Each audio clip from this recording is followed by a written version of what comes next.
Hello, मेरा नाम है रिया श्री और आप देखना शुरू कर चुके हैं एबीपी लाइव का नया शो जिसका नाम है खबर विलायती। हमारा मोटिव है विदेश की खबरें आपको बताना देसी भाषा में, जिससे हम सबको दुनिया की सारी खबरों और इश्यूज का आइडिया हो और हम जान पाए कि विदेश में होने वाली खबरों का भारत पर क्या असर पड़ेगा। तो अपनी कुर्सी की पेटी बांध ले, चलिए जानते हैं विलायती खबरें।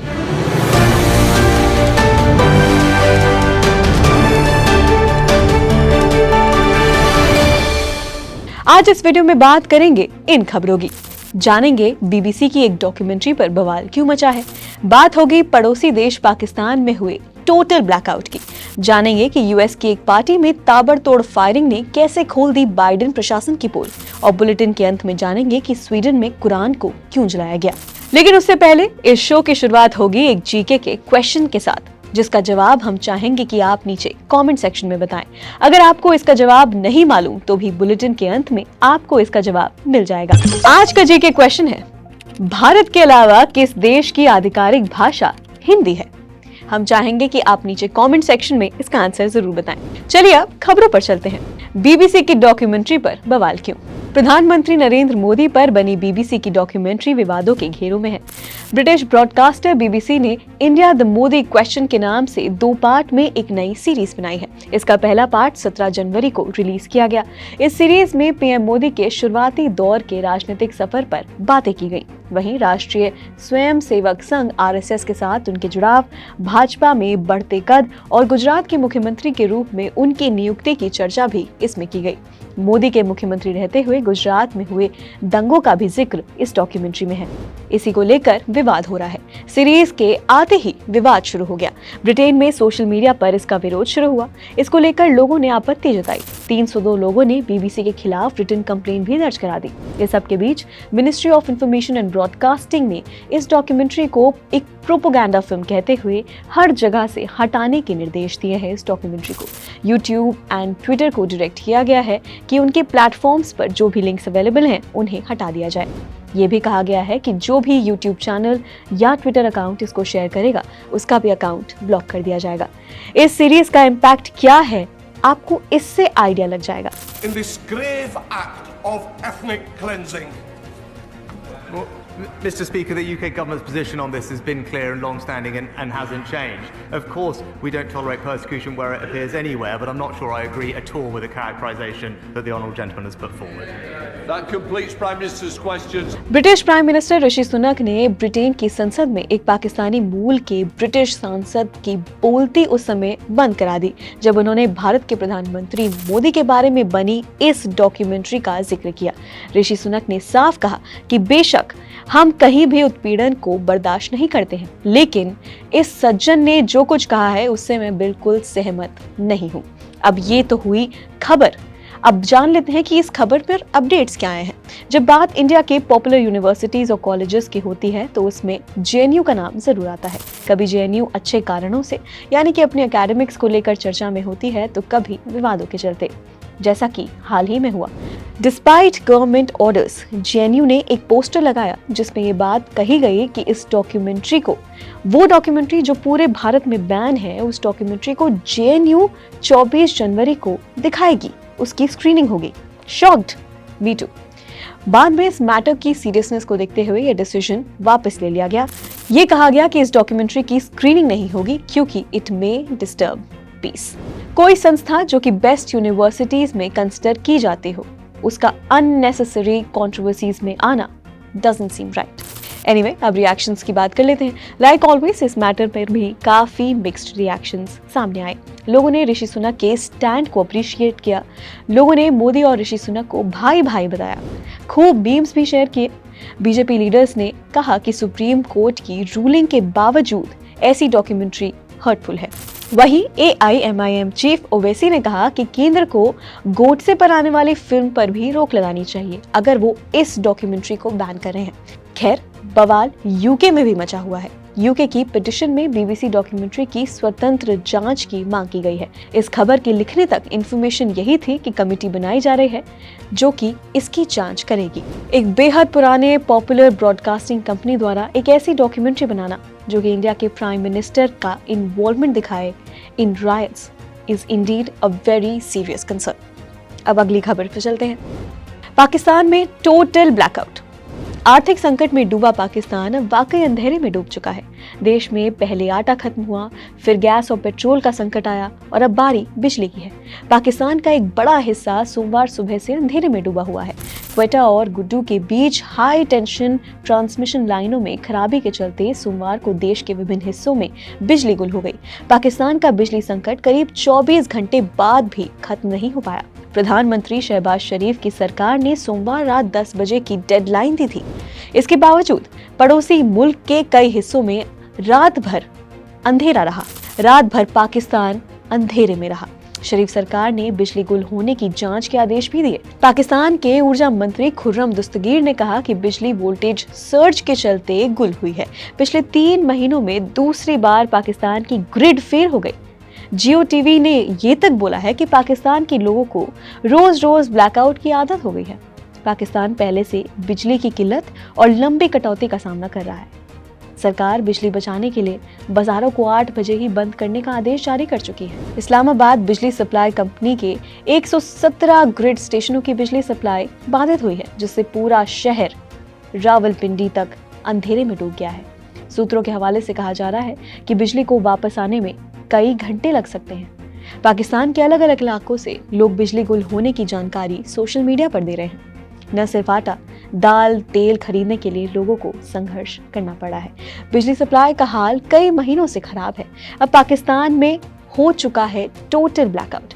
इस सब के चलते पाकिस्तान में बिजली गुल होने की सोशल मीडिया पर भी खूब चर्चा हो रही है।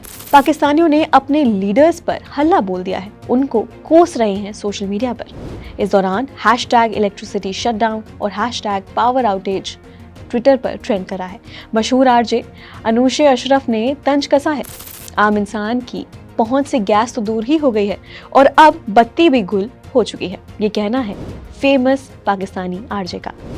चलिए अब दूसरी खबर पर चलते हैं। यूएस के डरावने गन कल्चर के बारे में आपको बताते हैं। एक बार फिर से गोलीबारी से अमेरिका दहल गया। अंधाधुंध फायरिंग में 10 लोगों की जान चली गई और 10 लोग घायल होकर अस्पताल पहुंच गए। शनिवार को अमेरिका के लॉस एंजलिस में लूनर न्यू ईयर का जश्न उस समय मातम में बदल गया जब देर रात एक बंदूकधारी शख्स ने ताबड़तोड़ फायरिंग कर दी और 10 लोगों की हत्या कर दी। हत्या के बाद आरोपी शख्स मौके से फरार हो गया। पुलिस आरोपी गनमैन की तलाश में जुटी हुई है। पुलिस ने बताया कि घटना की सूचना मिलने के बाद जब पुलिस मौके पर पहुंची तो वहां अफरा तफरी का माहौल था। लोग दहशत से चीख चिल्ला रहे थे। लोग चिल्लाते हुए बाहर निकल रहे थे। जब पुलिस डांस बॉलरूम के अंदर घुसी तो वहां का माहौल काफी खौफनाक था। 10 लोगों की मौके पर मौत हो चुकी थी। कई लोग घायल पड़े हुए थे। वहीं अभी तक हत्यारे का पता लगाने की पुलिस कोशिश कर रही है। वहीं पुलिस ये पता लगाने की भी कोशिश कर रही है कि घटना को अंजाम दिया गया तो क्यों दिया गया। अमेरिका में फायरिंग का ये कोई पहला मामला नहीं है। इससे पहले भी अमेरिका में फायरिंग की घटना हो चुकी है। कई लोगों की जान जा चुकी है। बीते साल नवंबर में अमेरिका के वर्जीनिया स्थित वॉलमार्ट स्टोर में एक शख्स ने इसी तरह ताबड़तोड़ फायरिंग कर करीब 10 लोगों की जान ले ली थी। इससे पहले कोलोराडो स्थित एक नाइट क्लब में गोलीबारी में 5 लोगों की मौत हो गई थी, जबकि 18 से ज्यादा लोग घायल हो गए थे। साल 2022 के अक्टूबर महीने में मेक्सिको के मैक्सिकन सिटी हॉल में भी अंधाधुंध फायरिंग की गई थी। फायरिंग में मेयर समेत 18 लोगों की मौत हो गई थी। यूएस के गन कल्चर के बारे में कुछ फैक्ट्स जानने बेहद जरूरी है। एक रिपोर्ट के मुताबिक हर 10 में से 4 अडल्ट्स का कहना है कि उनके घर में बंदूक है और उन 10 में से 4 एडल्ट्स में से 30% लोग ऐसे हैं जो ये कहते हैं कि वो व्यक्तिगत रूप से बंदूक के मालिक हैं, यानी कि उन्होंने पर्सनली भी एक गन रखी हुई है। प्यू रिसर्च सेंटर की एक स्टडी के मुताबिक लोग गन्स को पर्सनल प्रोटेक्शन के लिए रखते हैं। लगभग आधे अमेरिकी यानी कि 48% आज देश में बंदूक हिंसा को एक बड़ी समस्या के रूप में देखते हैं। मोटे तौर पर आधे अमेरिकी यानी कि 53% सख्त बंदूक कानूनों के पक्ष में है। अब देखना यह होगा कि यूएस में गन्स जो कि इतनी इजीली अवेलेबल हैं, उनका समाधान बाइडेन सरकार कैसे निकालती है। अब बात कर लेते हैं स्वीडन की, जहां पर कुरान को जलाया गया है। टर्की और स्वीडन के संबंधों में इन दिनों तनाव बढ़ गया है। यहाँ स्वीडन में टर्की के खिलाफ जबरदस्त विरोध प्रदर्शन का दौर जारी है। स्वीडन में शनिवार को वहां की राजधानी स्टॉकहोम में तुर्की के खिलाफ विरोध प्रदर्शनों के दौरान इस्लाम विरोधी चरमपंथियों ने कुरान की एक प्रति को जला दिया। इस घटना के बाद इसकी अंतर्राष्ट्रीय स्तर पर निंदा की गई। तुर्की ने इस घटना पर नाराजगी जताते हुए स्वीडन के रक्षा मंत्री की प्रस्तावित अंकारा यात्रा को एक तरफा तरीके से रद्द कर दिया है और स्वीडन से कहा है कि वो अधिकारियों के खिलाफ आवश्यक कार्रवाई करें। तुर्की के अधिकारियों ने स्वीडन की राजधानी में अपने दूतावास के सामने शनिवार को विरोध प्रदर्शन करने के लिए दक्षिणपंथी स्वीडिश राजनेता रासमस प्लूदन को दी गई अनुमति की भी निंदा की। प्रदर्शन के दौरान प्लूदन ने इस्लाम पर तीखा हमला किया और एक लाइटर से कुरान में आग लगा दी। उन्होंने भीड़ से कहा कि अगर आपको नहीं लगता कि अभिव्यक्ति की स्वतंत्रता होनी चाहिए तो आपको कहीं और रहना होगा। मालूम हो कि स्वीडन में अभिव्यक्ति की स्वतंत्रता संविधान द्वारा निर्देशित है और लोगों को सार्वजनिक रूप से अपने विचार व्यक्त करने के लिए व्यापक अधिकार संविधान देती है।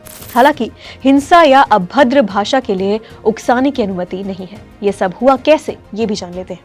दरअसल रूस के यूक्रेन पर हमले के बाद से ही यूरोप के गैर नेटो देशों में चिंता बढ़ गई है। स्वीडन भी उनमें से एक है।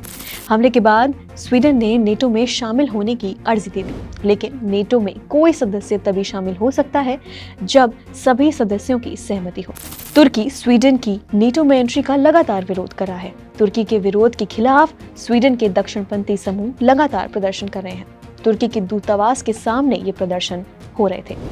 अब कौन है रासमस प्लूदन, ये भी जान लेते हैं। रासमस प्लूदन स्वीडन के एक दक्षिणपंथी नेता हैं और डेनिश स्वीडिश राजनीतिज्ञ हैं। वो दक्षिणपंथी पार्टी स्ट्रैम कोर्स के प्रमुख हैं। उन्होंने कई आयोजन किए हैं जहां कुरान को जलाया गया है, जिसके कारण हिंसा की कई घटनाएं सामने आई हैं। पिछले हफ्ते उन्होंने स्टॉकहोम में तुर्की के राष्ट्रपति रेसिप तय्यप एर्दोगान का पुतला फूंक दिया था। पुलिस ने प्रदर्शन के लिए मिली अनुमति में कहा था कि उनका विरोध इस्लाम के खिलाफ था और इसे तुर्की के राष्ट्रपति एर्दोगान ने स्वीडन में अभिव्यक्ति की स्वतंत्रता को प्रभावित करने का प्रयास कहा था। फिलहाल इस बुलेटिन में इतना ही, लेकिन जाने से पहले हम आपको क्वेश्चन का आंसर बता देते हैं। आज का क्वेश्चन था कि भारत के अलावा किस देश की आधिकारिक भाषा हिंदी है? तो जवाब है फिजी। दक्षिण प्रशांत महासागर यानी कि साउथ पैसिफिक ओशन के मेलोनेशिया का ये एक आइलैंड देश है जहां की आधिकारिक भाषा हिंदी है। भारत की तरह ही फिजी भी ब्रिटेन सरकार की गुलामी का शिकार रहा है। जब ब्रिटेन ने इस आइलैंड को अपने नियंत्रण में लिया था और इसे अपनी कॉलोनी बना ली थी, तब ब्रिटिश अक्सर भारतीय मजदूरों को यहाँ ठेके पर गन्ने की खेती के लिए भेजा करते थे। कई लोग यहाँ बस गए और हिंदी भाषा का इस्तेमाल करने लगे। कुछ समय बाद यहाँ हिंदी बोलने वाले लोगों की संख्या काफी बढ़ गई और धीरे धीरे हिंदी को ही यहाँ की आधिकारिक भाषा बना दिया गया। फिलहाल खबर विलायती में इतना ही। अब हम मिलेंगे आपसे अगले एपिसोड में।